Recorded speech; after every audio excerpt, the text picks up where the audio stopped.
Tunashukuru pia kwa kuweza kuitikia wito kufika hapa. Kama alivyokwisha kuwatangazia Masha, ana jambo lake la kuongea. Na jambo lenyewe ndio limefikia wakati wa kuweza kulisema. Nadhani sisi tutatangulia, lakini tumekuja kumsaidia, yeye atalisema kwa uzuri zaidi. Sisi tunatoka hospitali inaitwa AMPOLA TASAKHTAA Hospital, ipo Zanzibar. Kama mnavyoona, ni hospitali ya kisasa ambayo ni hospitali ina level ya kanda. Hospitali zina level, kwa hiyo ina level ya kanda, ambapo kutoka level ya kanda inaenda level ya kitaifa kama Muhimbili.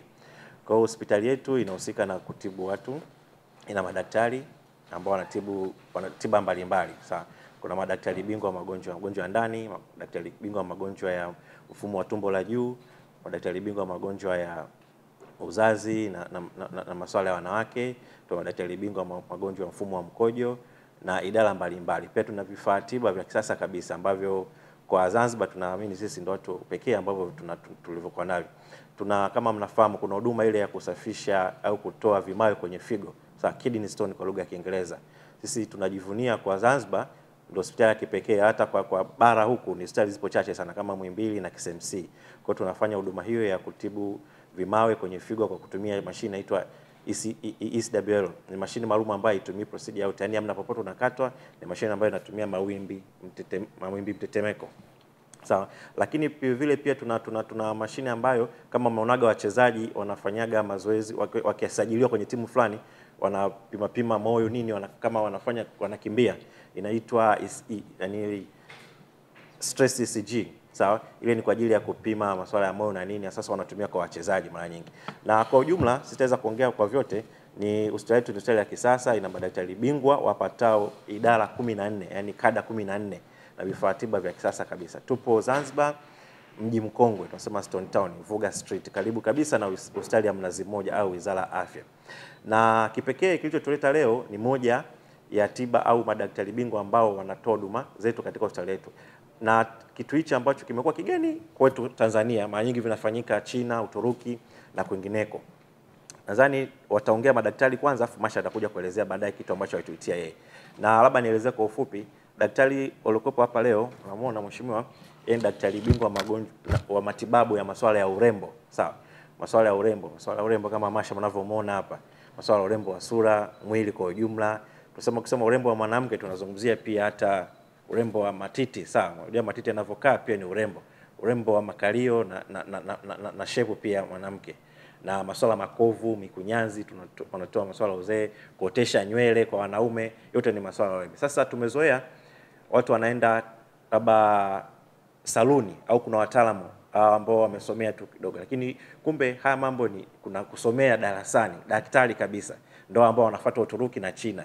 Sasa kwa sisi hospitali ya AMPOLA TASAKHTAA Hospital au maarufu Global ilikuwa ikijulikana, daktari huyu amefika, tunaye sisi pale Global. Tunataka kuwapa taarifa wa Tanzania, Wazanzibari na Watanzania bara kwa ujumla, wasihangaike kutafuta nauli sasa kwenda nchi za nje, Uturuki na nchi nyinginezo. Wanaweza tu wakapanda boti hapo, ni shilingi 30,000, wakashuka pale kutoka kwenye bandari ya wanaposhuka mpaka ufike hospitali kwetu dakika 5 pekee unakuwa umefika. Kwa hiyo ukifika pale kama ni asubuhi unaweza kupata matibabu ukaondoka. Kwa hiyo nisiongee sana, naomba nimkaribishe daktari. Wamejipanga, anaongea lugha ya Kiingereza lakini yupo daktari atamsaidia pale, wataweza kuelezea vizuri. Karibuni sana. Mimi naitwa Dr. Joakim Matthew Marunda, ni daktari katika hospitali ya AMPOLA TASAKHTAA Hospital. Kama mlivyokwisha tambulishwa, leo tumekuja kwa ajili ya kuintroduce sub specialty ambayo ni ngeni sana hapa nchini kwetu, inaitwa cosmetology. Cosmetology kwa Kiswahili ni urembo au ni study of urembo, masomo ya kuhusu urembo. Na why cosmetology katika udaktari? Actually cosmetology kwanza ni subspecialist ya dermatology ambao wanadili na ngozi. Kwa hiyo tunavyoongelea urembo kwa mwanamke, kwa mwanaume, tunaanzia kichwani ambapo kuna nywele, tunafuata kwenye ngozi kwa ujumla, then kuna vitu vinavyoleta muonekano maumbile haya, tunaongelea matiti na makalio, then kuna kucha. Kwa huyu daktari wetu actually ametokea Egypt, amekuja hapa kwa ajili ya hiyo kitu, na tutakuwa naye hapo katika hospitali yetu ya AMPOLA TASAKHTAA Hospital. Sasa kwa ufupi, kwa sababu nimwache yeye kwanza atangulie kuongelea vitu, kwa sababu anatumia lugha ya Kiingereza, vile ambavyo vitakuwa vina miss mimi nitavijazia hapo mwishoni.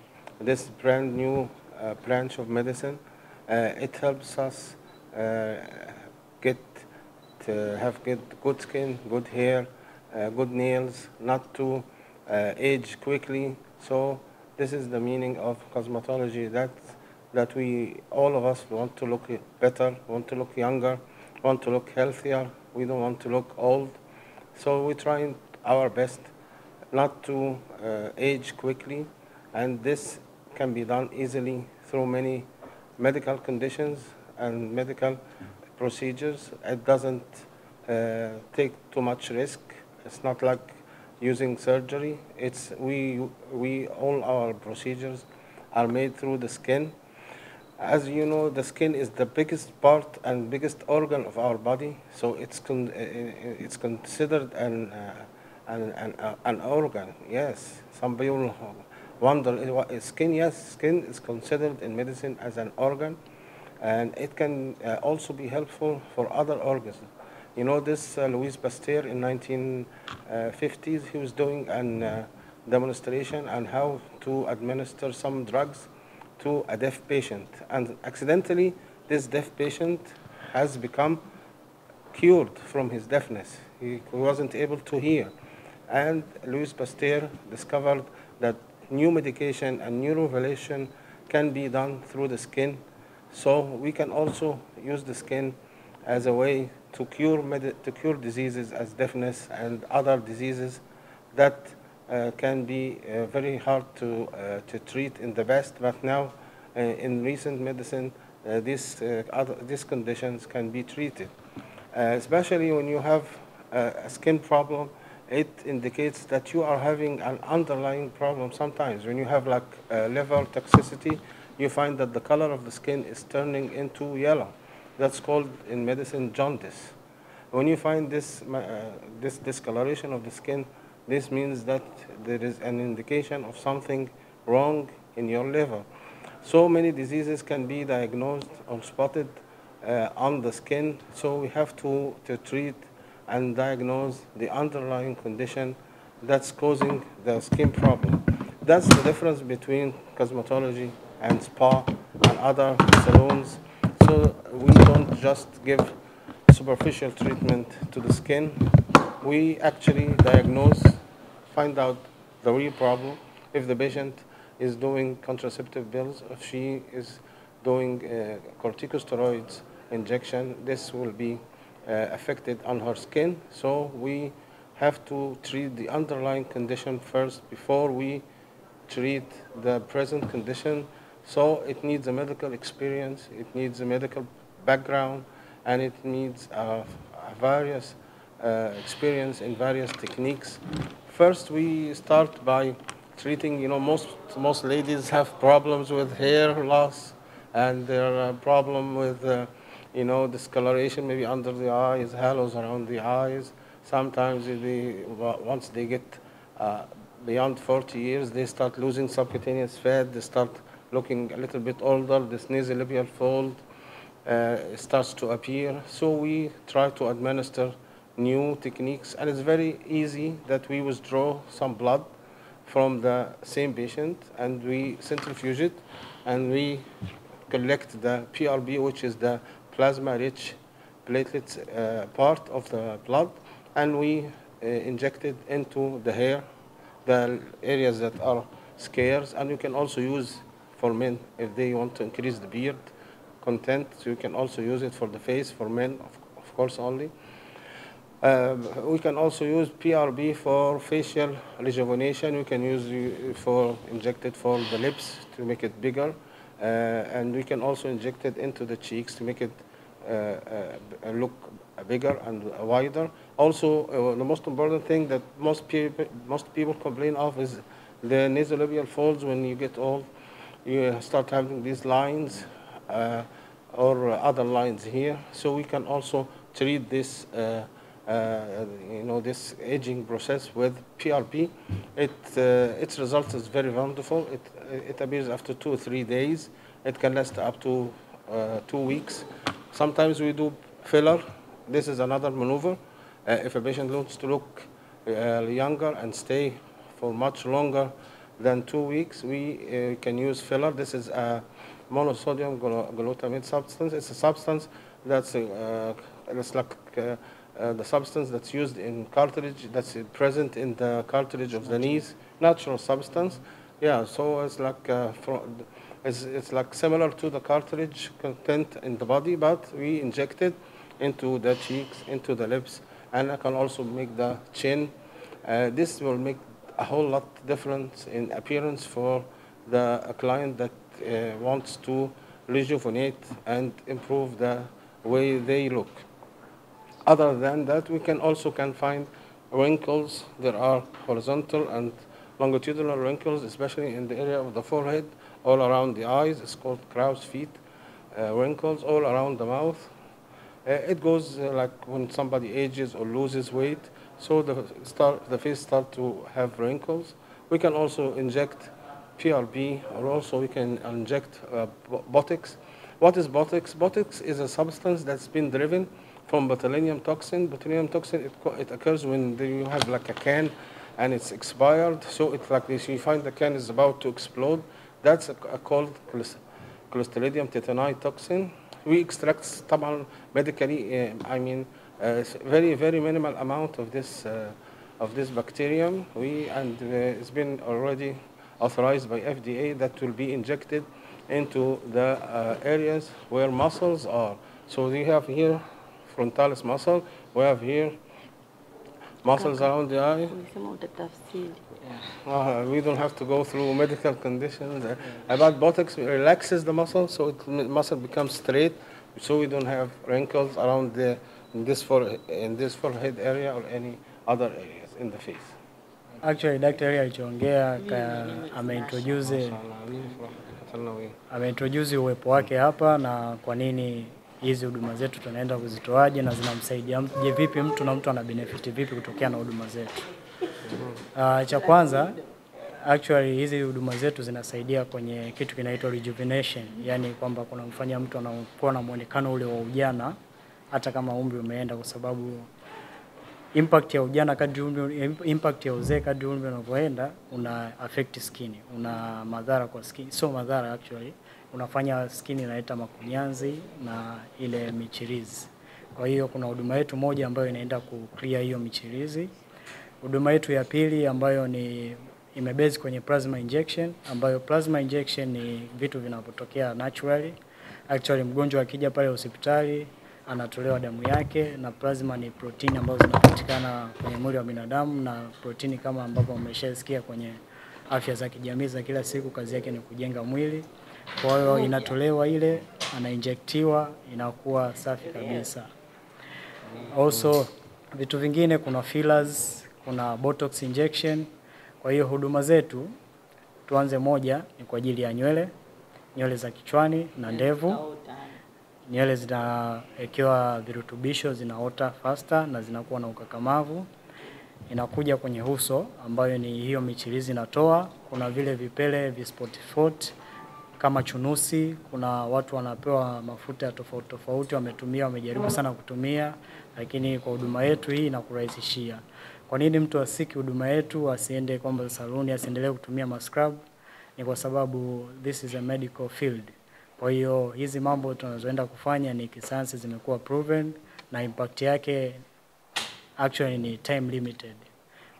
Within a month kwa huduma zetu zote tunazozitoa, impact inaanza kuonekana. Kwa hiyo ndo advantage ya hizi huduma zetu. Na disadvantage zake ni hakuna, kwa sababu materials zinazoenda kutumika zote ni natural occurred in the body na zinatengenezwa kwenye mwili wetu, kwa hiyo hamna side effect. Also kitu kingine ni kwenye matiti, hajagusia sana. Kwenye matiti tunaenda kuyafanya matiti yanakuwa katika shape yake, inategemeana tu na mtu anapohitaji. Kwa ufupi, hii yetu, huduma yetu kwa mtu anaweza, kuna watu wengine wanaweza kaifananisha sana na plastic surgery, isipokuwa tofauti ya hii na plastic surgery ni kwamba hapa you don't have to do surgery. Hautokaa ufanye zile surgery kupasuliwa, hapana. Ni massage, ni injections zinatumika, na cream recommendation ya natural cream ambazo daktari atakupa, ni hivyo vitu. Pia kuna issue nyingine, kuna watu wanakuwa na makovu ya muda mrefu. Example, kunakuwa na watu wana mabaka amezaliwa nayo. Kuna wengine unakuta mtu aliungua. Kuna mwingine unakuta mtu labda alipata ajali, amepata na kovu. Kwa hiyo pia tunafanya meso injection kwa ajili ya kuondoa hayo makovu ya muda mrefu. Kwa hiyo ni vizuri kama mtu yeyote anajisikia na tatizo au unaona hayuko comfortable na mwili wake au na muonekano wake, akafika hospitalini kwetu, akapata consultation, then ata decide nini kinaendelea kufanyika. Kwa hiyo cha kwanza you seek for consultation, then tuna decide nini kinaenda kufanyika kwenye mwili wako kwa ajili ya matokeo mazuri ya urembo wako na muonekano wako kwa ujumla. Habari ndugu waandishi wa habari. Leo ninaye furaha ya kuwa balozi katika hospitali ya AMPOLA ambayo inafahamika Zanzibar na Tanzania pia. Ni hospitali ni kubwa kama Muhimbili, ina nyota nyingi pia. Lakini pia leo tuko na daktari wetu hapa. Nitazungumza naye tu hivyo. Tutakuwa sawa. Tuko na daktari wetu. Huyu ni daktari kuna watu ambao usoni wana vinyama vimewaota. Kwa hiyo ana uwezo wa kuwatengeneza uso wao zikatoka. Maana mwanzo alikuwa anaongea Kiingereza, msije mkaona sijasoma na kijua, ila kuongea kwa Kiingereza nashindwa. Kama una vinyama vya usoni unaweza ukaje, tunakukaribisha katika hospitali yetu ya AMPOLA Hospitali. Pia nikiwa niko na bosi wangu, lakini pia niko na kaka pia ni daktari wote. Na vile vile kama una makunyanzi unakaribia kuzeeka. Sasa hivi jamani wa Tanzania tunaendelea na sisi. Kwa sababu huko kwetu nje watu wakizeleka, wenzetu huko nje wakizeeka, uwaga wanaenda kufanya surgery, wanaweka ngozi yao vizuri, wanakuwa wajana. Na sisi hapa Tanzania kama kuna mzee yoyote huko ameharibika uso wake, anajiona anaenda kwenye uzee, tunamkaribisha katika hospitali yetu ya AMPOLA. Na mwanzo wa kuwajua hawa hospitali ya AMPOLA, kuna rafiki yangu nilimpeleka, alikuwa anaumwa huko Zanzibar. Lakini katika kuumwa akaenda akasikia kwamba watu wanafanya surgery. Ndio daktari amekuja muda mrefu, yuko akamfanyia rafiki yangu, mtaona video hapo, tutaiweka. Akafanywa surgery. Ni watu wazuri katika vitu vya surgery, na kama unataka kuongeza manyonyo, unaweza ukaja tukakuongeza. Mtaniona mimi nitapobadilika jamani. Kwa sababu nakumbuka mwaka juzi nilisema nimeenda Uturuki kufanya shape. Lakini sasa nataka niwaambie wa Tanzania, sasa hivi nitaifanya kwa ukubwa. Yaani mkae tayari tu. Kwa sababu nimechoka pia. Shemeji yenu amekuwa na wafollow wanawake wenye shape muda wote. Yaani ukienda kwenye page yake kawafollow watu wenye shape. Kwa nikasema sio mbaya, nilipomwona rafiki yangu kafanya surgery huko na amekuwa na uso wake huko vizuri kama mnavyoniona manyonyo yenu. Manyonyo makubwa. Nataka niyatoe kabisa, nibaki na zero. Kiuno kichongeke huko nyuma. Daktari wangu hapa niko na au unasemaje? English. Me beautiful. Of course. Jamani hii yani nataka niwe na you know English ni Botox. Nataka kuwa na Botox. Okay. Jamani. Hivyo basi nafurahia sana kuja kufanya kazi na hawa AMPOLA Hospitali. Nitakuwa niko Zanzibar muda wote, nitakuwa nafanya kazi pale na niko kwa ajili ya kuwapokea wageni kuwapeleka kwa daktari. Kazi yangu itakuwa kubwa kuwachukua wageni ambao wanahitaji kuonana na daktari wangu. Kama hujui nini maana ya surgery, tunakukaribisha ujue ili uweze kufanya, haina madhara yoyote, na kama ingekuwa ina madhara basi tusingekuwa tuko hapa wa Tanzania. Na vile vile nataka niwakumbushe kitu kimoja, kama uso wako umeharibika, unakaribia kuwa mzee, muda mwingine shemeji naye anaenda kutafuta vijana wenzake kwa sababu ya uso, tumepata tiba yako wewe Mtanzania. Uso wako tunauweka vizuri, una vinyama, umeharibika, una kovu. Hivi nataka niwaambie kitu kimoja, mimi sema hapa nimepaka makeup hamtaona. Umeona hii kovu yangu hiyo wa Tanzania? Hamtaiona tena. Waambia watu hiyo, mwambie kwa Kiingereza. She's having a scar. She wanted to remove it. Of course you can do it. Hamtaiona tena ikovu. Pia nina kovu hapa. Inaitwaje? Alisema kwa Kiingereza put. Inaitwaje? Nina kovu hapa. Ili kovu linaniumizaga. Kwa hiyo litatoka, na muahidi mwanaume wangu ambaye niko naye kwenye mahusiano hata uliona tena ilikovu. Maisha naomba tu yaendelee vizuri. Nitakuwa nimemaliza jamani. Okay.